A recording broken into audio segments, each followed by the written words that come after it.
At 10:52 that night, my phone rang while I was closing up the garage. I almost let it go to voicemail until I saw her name on the screen for the first time in 3 years. My daughter's voice came through in pieces, torn up by something that wasn't just crying. "Dad, Dad, I need you to come get me. Please, I can't stay here tonight." I hadn't heard her say that word dad since the morning she left with 2 suitcases and a man I'd shaken hands with exactly once. I was in the truck before she finished the sentence. I found her sitting on the curb 3 blocks from the house she shared with her husband, no coat, barefoot. A duffel bag clutched against her chest like it was the only thing left that belonged to her. And behind her, half a block down, a car idled with its headlights off. Someone watching from the driver's seat to make sure she didn't run anywhere she wasn't supposed to. I want to tell you how I got to that curb, because the getting there took 3 years, and none of it made sense until I had all the pieces laid out in front of me like boards before a build. I've spent 41 years as a machinist in Dayton, Ohio, and if there's one thing that trade teaches you, it's that nothing fails all at once. Things wear down slow, 1 degree of tolerance at a time, until the day the whole assembly seizes and everybody acts surprised. That's what happened to my daughter's marriage, and I was the only one paying attention to the wear. Before I go further, I want to say, I'm glad you're here tonight. Wherever you're listening from, drop it in the comments, your town, your state, the porch light you're sitting under right now. I read every one of them, and I mean that. This story contains some fictional elements, shaped for the sake of telling it right. But the truth inside it is real enough that I think you'll recognize it, whether it happened to you or to somebody you love. My name doesn't matter as much as what I saw, but I'll tell you anyway.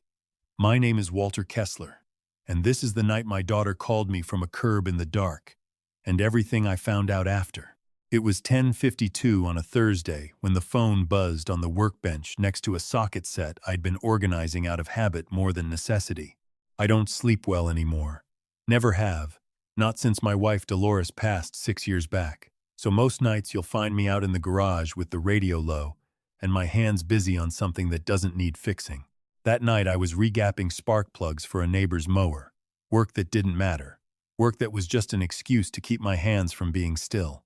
The phone lit up. Unknown number, but the area code was hers. I answered on the second ring. What came through wasn't words. It was breath, fast, shallow. The kind that comes from someone trying not to make noise while they're falling apart. Then, so quiet I almost missed it. "Dad?" My whole chest went cold in a way I hadn't felt since the hospital call about Dolores. "Renata," I said. "Where are you?" "I can't," she started, and her voice cracked clean in half. "I need you to come get me. Please don't ask questions on the phone. Just come." I was already pulling my jacket off the hook. "Where are you, sweetheart?" "Tell me where." "Corner of Danforth and 9th, near the laundromat." "Dad, please hurry. I don't have long. Stay where I can see you when I get there. I'm coming right now. Don't hang up." "I can't talk anymore," she whispered, and the line went dead. Not disconnected, ended, like she'd had to press the button herself before someone saw the screen lit up in her hand. I didn't remember getting in the truck. I remembered being in it, already 3 streets over, running a stop sign. I've obeyed my whole life without thinking twice. Danforth and 9th is 11 minutes from my house on a good night. I made it in 6. The streets were empty, the way they get after 10 on a weeknight in that part of town. Streetlights buzzing over closed storefronts, a couple of stray cats moving along the gutter like they owned the place. And there she was, my daughter, sitting on the curb outside a laundromat that had closed for the night. No shoes, wearing a thin cardigan against air cold enough to bite. A duffel bag hugged against her chest with both arms, like she was bracing for someone to try and take it from her. I was out of the truck before it stopped rolling. "Renata." She looked up, and her face, God, her face, swollen from crying, one cheekbone catching the streetlight in a way that made my stomach drop before I even let myself think the word bruise. "Dad." She said it like she couldn't believe it had worked, like some part of her had expected me not to come. I got down in front of her, my knees complaining against the cold concrete the way 63-year-old knees do, and I put my hands on her shoulders. "I'm here. I'm right here. Are you hurt? Tell me if you're hurt." "I'm okay," she said, which was already a lie, Because nobody who's okay sits barefoot on a curb at 11 at night hugging a duffel bag like a life raft. I just need to go. Please, can we just go before... That's when I saw the car. Half a block down, parked at the mouth of the alley behind the laundromat, headlights off, engine running low, a shape behind the wheel, unmoving, watching us the way you'd watch something you expected to happen and were simply waiting to confirm. I didn't recognize the car. I didn't need to. I understood. The way you understand a machine is about to fail before it makes a sound. That whoever was in that car had let her get exactly this far and no farther, and was sitting there now to see what I would do about it. I helped my daughter into the truck. Her feet were freezing, no shoes, and when I asked where her shoes were, she just shook her head and looked straight ahead through the windshield like the answer was something she wasn't ready to hand me yet. I pulled away from that curb slower than I wanted to, because some part of me, the part that spent 4 decades reading tolerances and stress points, wanted a look at that car's plate. I didn't get it. The headlights came on right as I turned the corner, and it pulled away in the other direction, unhurried, like it had all the time in the world.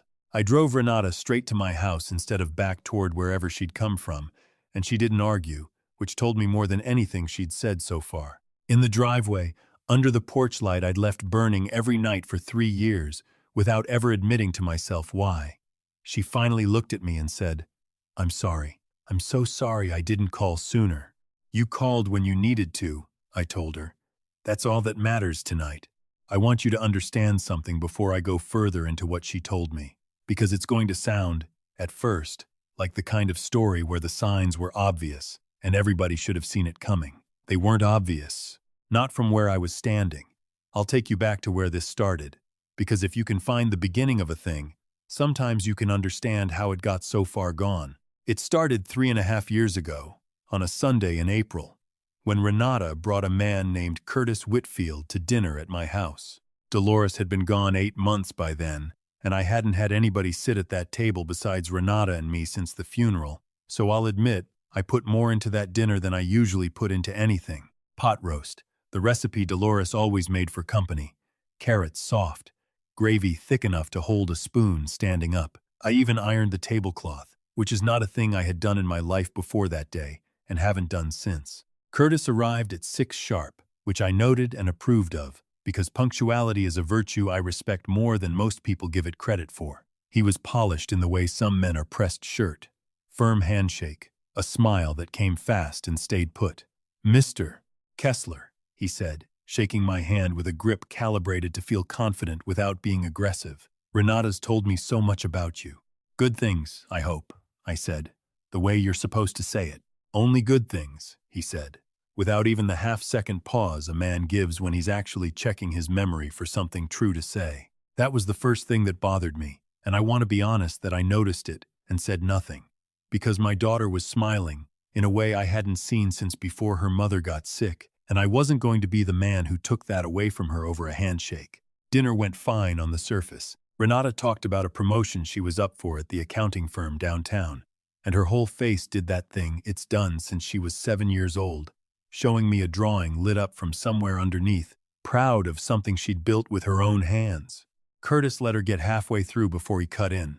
Light and easy, the kind of interruption designed to look like affection. "Babe, nobody needs the whole spreadsheet," he said, and laughed, and put his hand on her arm like the joke made up for it. Renata laughed too, half a second behind him, the way you laugh when you're reading the room instead of feeling the joke. I filed that away. I've been reading rooms in machine shops for 4 decades. You learn fast which laughs are real and which ones are safety behavior. After dinner, Curtis and I sat on the back porch while Renata cleared plates. He asked about my career, my time in the shop.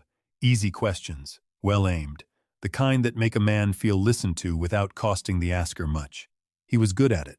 Later, washing dishes, Renata came up beside me at the sink and bumped my shoulder with hers. "So, what do you think?" "He seems capable," I said, which was true and was also the most generous true thing I could offer. "Capable," she repeated, laughing.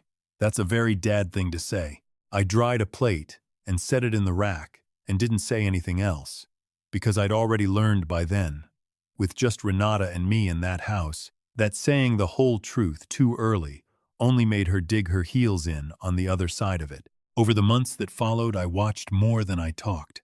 I watched Curtis order for her at restaurants without a glance her way to ask what she wanted. I watched him check his phone under the table while she was mid-sentence, and glance up right on cue to nod like he'd caught every word.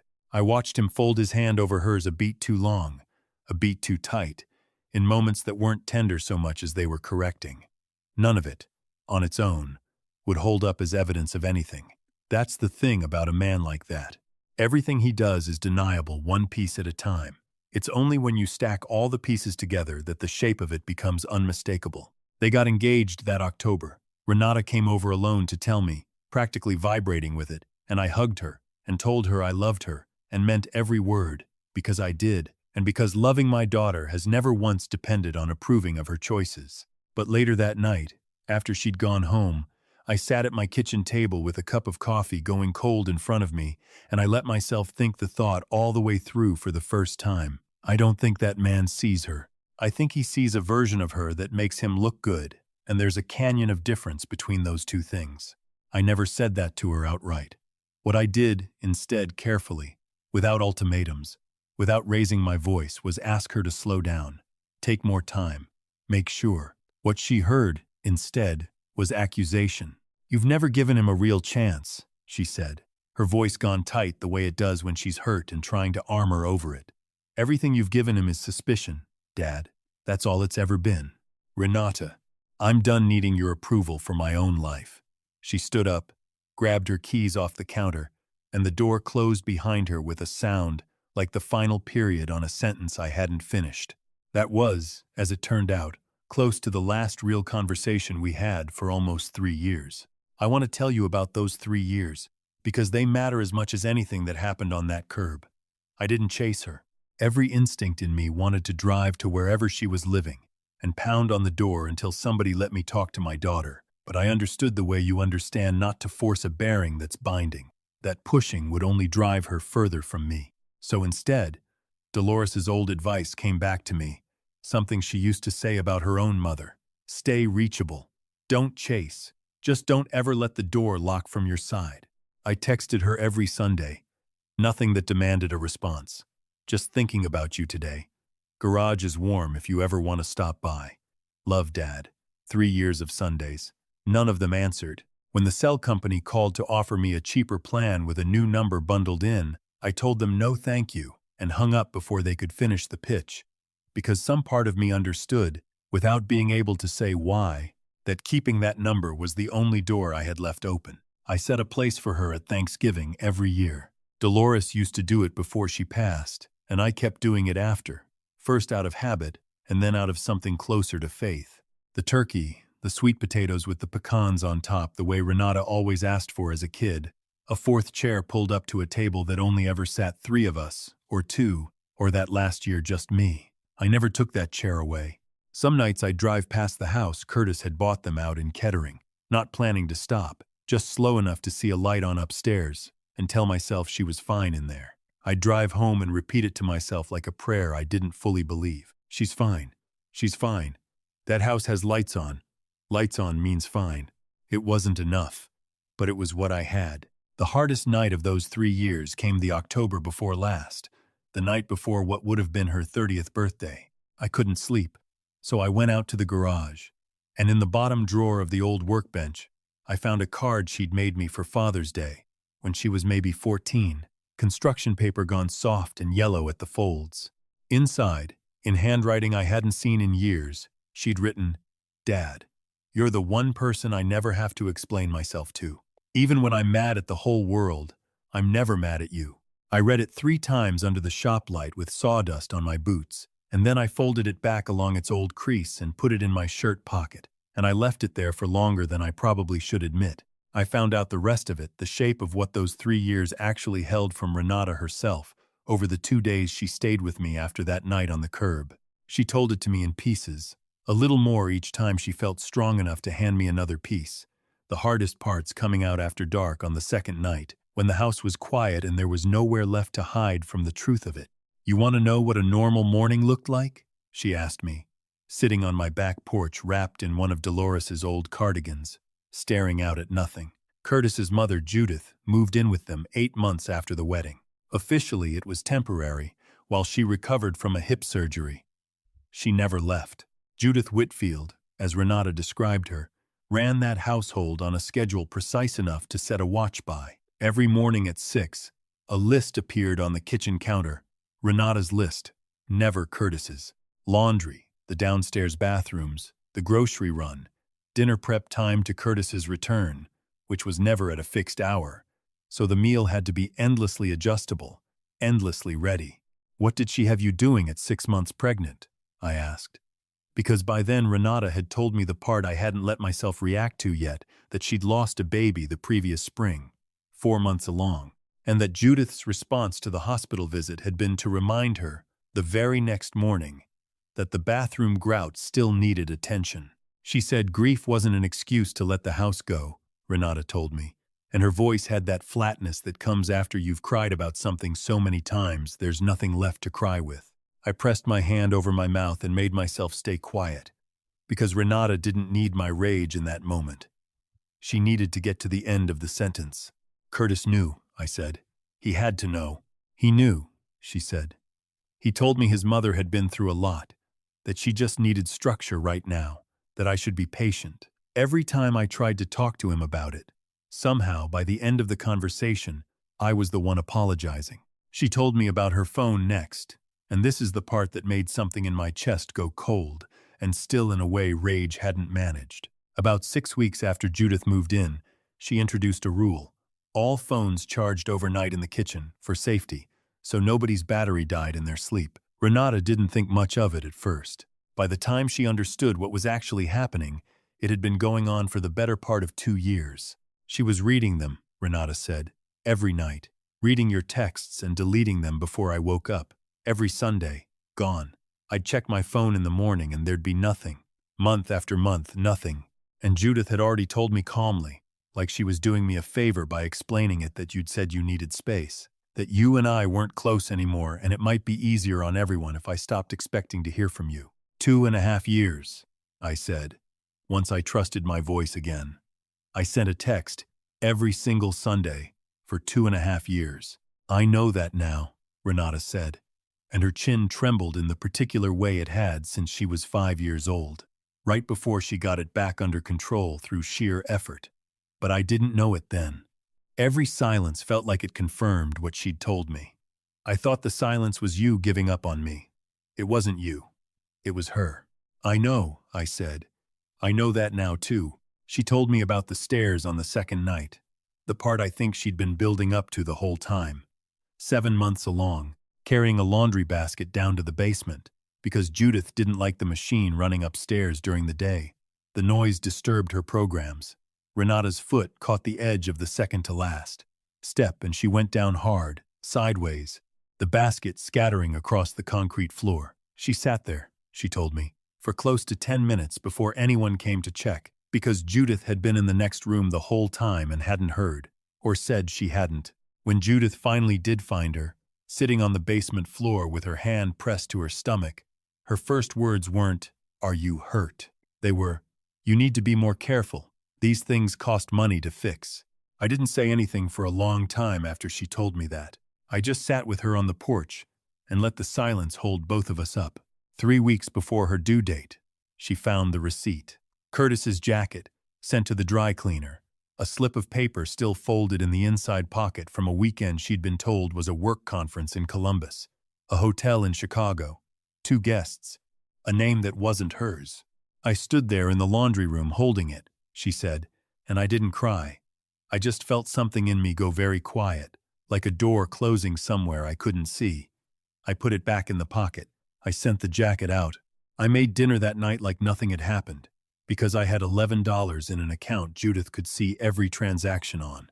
No car in my own name, and nobody left in that town who'd have taken my call. Where was I supposed to go? The night before she called me, Renata told me Judith had decided the guest room curtains needed to come down for washing 8 panels, heavy fabric, and Renata, 38 weeks pregnant, had been asked to unhook every one of them from a step stool while Curtis was, once again, out of town. She finished around 10, folded them, stacked them by the washer, and went up to bed in a house where the only other person in it had spent 2.5 years making sure she believed nobody outside those walls was still waiting for her. Somewhere close to 11, Judith had come into her room not with concern, Renata said, but with a folder. Papers to review while things are calm, she'd called it. A document naming Judith as guardian of the child in the event Renata was, in her words, unable to provide adequate care.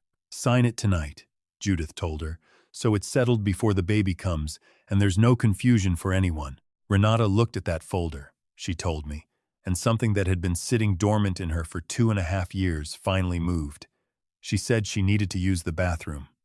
She locked the door, and with shaking hands, in a house that had taken almost everything from her, she found the one number she had never once let herself delete, and she pressed call, and when I picked up she was already 3 blocks away, having climbed out a first-floor bathroom window in her bare feet and walked as fast and as far as her body would let her, because she understood, in that moment, exactly what that folder was preparing to make official. I sat with all of that on my back porch for a long while before either of us spoke again. Then I said the only thing I had. You're not going back there. Not for clothes. Not for anything. Whatever's in that house, we'll deal with it a different way. What I didn't tell her that first night, because it wasn't the night for it, was what I'd seen from the truck as we pulled away from that curb, a second car, further back than the first, parked at the far end of the block with its parking lights still off. I hadn't mentioned it to Renata. Some things, I decided right there on the drive home, needed daylight and a clear head before I said them out loud. The days after that call moved differently than any days I can remember, the way time does when your hands finally have something real to do. I called an attorney the next morning, a man named Roland Ashby, who'd handled the paperwork on Dolores's estate and had, over the years, become something closer to a friend. I laid it out for him the way I'd lay out a set of tolerances on a print, the isolation, the intercepted messages, the fall down the stairs that had never been reported to a doctor, the hospital visit after the miscarriage that Judith had responded to with a chore list, the guardianship document Renata had refused to sign. Roland listened without interrupting, which told me, before he said a word, how serious he thought it was. "We need documentation," he said finally. "Everything you just told me, we need it in writing, dated, with whatever proof exists. Medical records from the fall, if there are any. The receipt, if she kept it.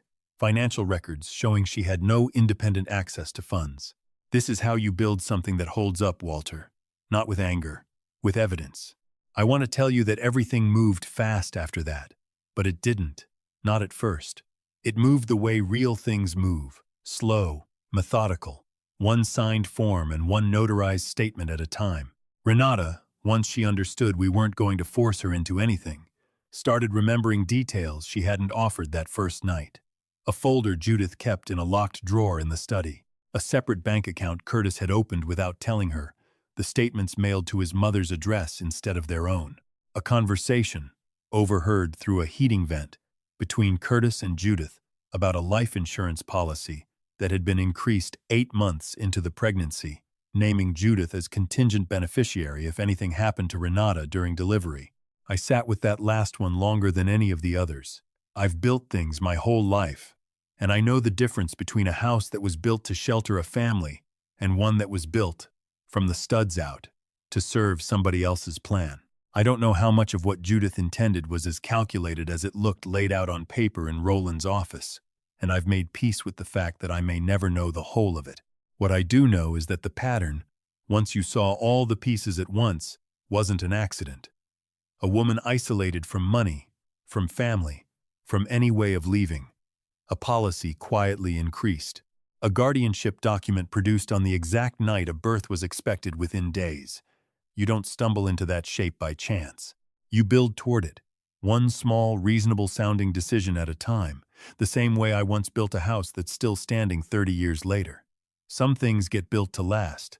Others get built to trap. The difference is intention, not craftsmanship. We didn't go to Curtis and Judith with accusations. Roland was firm about that, and I trusted him. We went with paperwork, quietly, through the right channels, a protective filing, a custody petition prepared in advance of the birth, statements from Renata's doctor, once she finally saw one, and the fall and the missed prenatal visits went into an official record for the first time. Curtis, when he was served, showed up at Roland's office 2 days later, asking to talk to Renata directly. She declined. I sat in that waiting room instead, and when he came out looking like a man who'd expected an easier fight, I didn't say much to him. I didn't need to. I'd said everything that mattered to the people who could actually do something with it. Renata went into labor 11 days later. In my house, in the room that had been hers growing up, with a midwife Roland had helped us find, and me, pacing the hallway, the way I imagine every father paces a hallway, useless and necessary at the same time. When the baby cried for the first time, I felt something in my chest unclench that had been clenched, I think, since the night of that first Sunday dinner, 3.5 years earlier. They named him Walter. Renata told me before she'd even fully caught her breath, still holding him against her chest, sweat-damp hair stuck to her forehead. Walter Curtis Kessler. She said Kessler, her name back, the one she'd been born with, and when I asked about the middle name, she just looked at me and said, "He gave him a beginning. That's not nothing, even now. But he carries your name forward, Dad. That part isn't up for debate." I finished the crib 3 days later. I'd started it the week after that first night on the curb, working out in the garage most evenings after Renata had gone to bed, using a piece of white oak I'd been saving for going on 6 years without knowing what I was saving it for. Dovetailed corners, rails sanded smooth enough that there wasn't an edge anywhere a small hand could catch. Renata came out one evening while I was setting the final coat, and she stood in the doorway with 2 mugs of coffee and looked at it for a long moment without saying anything. "It's beautiful," she finally said. "Built right. Things hold," I told her, running my palm along the top rail, checking the finish the way I check every finish, out of habit more than doubt. She crossed the garage and handed me a mug and stood beside me. "She's coming for dinner Sunday," I said. "Both of them." "I know," Renata said. "I already told her the 4th chair's getting used again." The custody matter settled 8 months later, quieter than I expected, in Renata's full favor. With supervised visitation for Curtis, contingent on a list of conditions Roland had drafted with a precision I found, honestly, a little beautiful in its own right. Judith moved out of state not long after to live with a sister in Georgia, and as far as I know, she has had no contact with either Renata or the baby since. I won't pretend I know what became of whatever she believed she was owed. I've made my peace with not knowing. Some debts, Roland told me once, don't ever get repaid. They just get acknowledged, and then you build your life somewhere past them.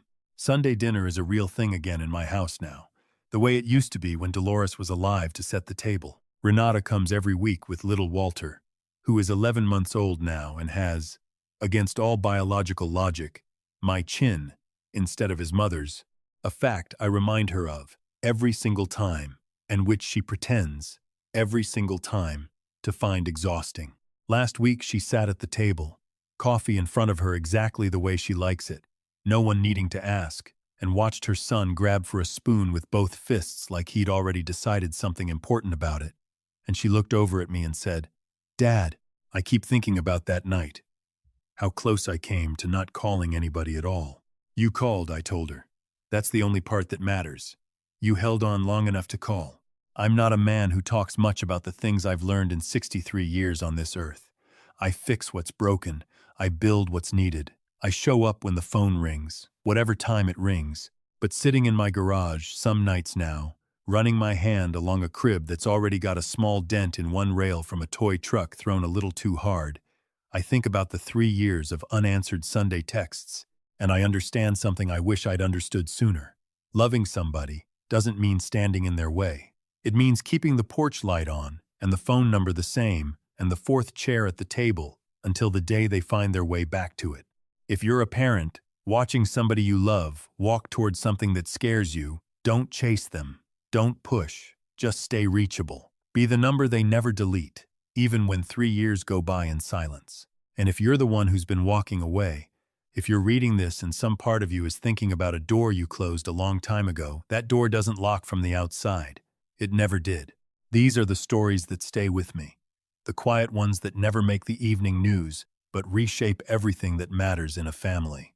This is what real vindication looks like. Not shouting, not revenge in the way people usually mean it, but patience and evidence, and a truck in a driveway at 11 at night with the engine still running. That's the only kind of justice I've ever found worth the name. If this story meant something to you, tell me in the comments what part of it stayed with you longest. Share it with somebody who needs to hear that the door is still open. And if you haven't yet, stay close. There are more nights like this one still to tell. Thank you for staying with me until the end. See you next time.